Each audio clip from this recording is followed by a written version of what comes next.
You have it there, don't you? Isabel smiled thinly. We have all sorts in here, but if you insist. Your name is Harry M. King, yes? Most people just call me HMK. Address? She barked, ignoring my response. I made to reply, but couldn't. I stood, mouth open. Where did I live? I couldn't recall even the most basic information from my life before the train journey. Isabel sighed. In order to register you as a town resident, we need your address for the form. She shot me a knowing glance, adding, And there aren't any vacant houses here. My spirit rose. I could see a flaw in her logic that gave me hope. I thought you were expecting a new mayor. But you don't even have a place for him to live. Her smile grew, lacking any human warmth. I'd walked straight into her trap. She said, I think it's time you met Mr. Nook.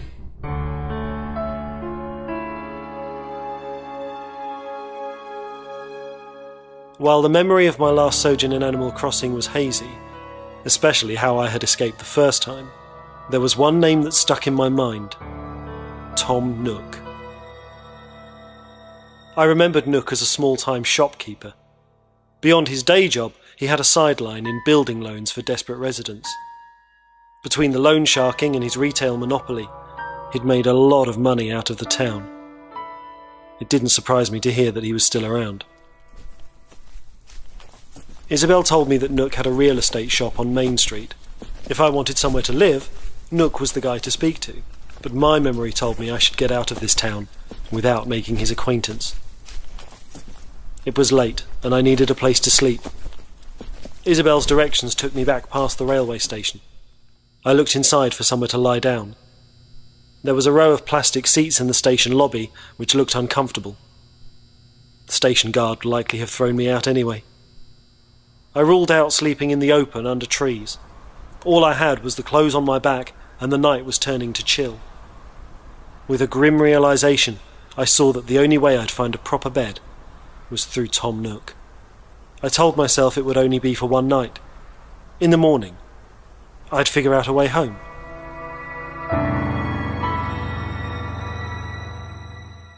On Main Street, only one premises was still illuminated.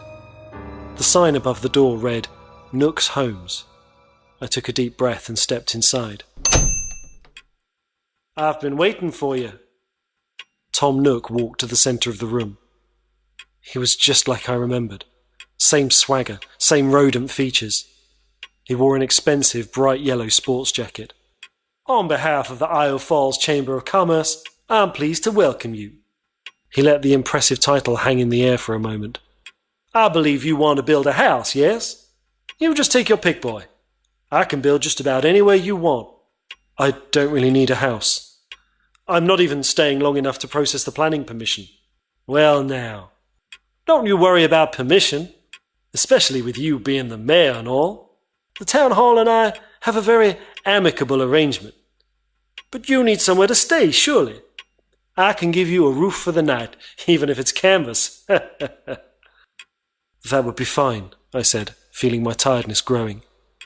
Well, why don't you show me where you'd like to live, he said, opening the door and gesturing outside. We walked back over the rails, and I searched the woods for a campsite, albeit groggily. All the way Nook enthused about houses and showed me pictures. I didn't really listen. A bed for the night was all I cared about. Now this is a nice spot, Nook whistled as I led us to a clearing near the river. I can see why you'd want to purchase this particular land. I shook my head. I'm not interested in a purchase. Really. I just need somewhere to sleep. And why should you be sleeping somewhere that isn't yours? He pointed an accusing finger at me. That ain't fair on nobody. But since I'm a generous man, I can do you a loan that covers the land and a down payment for your house. I could feel the town's grip closing around me. How much? I asked. Well, the calculation is complicated. He scratched his chin. I'll tell you the total later. But what about the tent? I began, turning to indicate the clearing. To my astonishment, there sat a canvas tent, right in the spot I had indicated. I had neither seen nor heard anybody construct it while we'd been standing there. Nook studied my face with amusement. "You'll find my people work very quickly, quietly, and discreetly." He began to walk away. "Oh, and don't forget to register your address with the town hall, Mr. Mayor." I stared at the tent that had appeared as if from nowhere. How could it have been put there without my noticing? Despite a head full of questions and no small amount of fear, I needed a good night's sleep.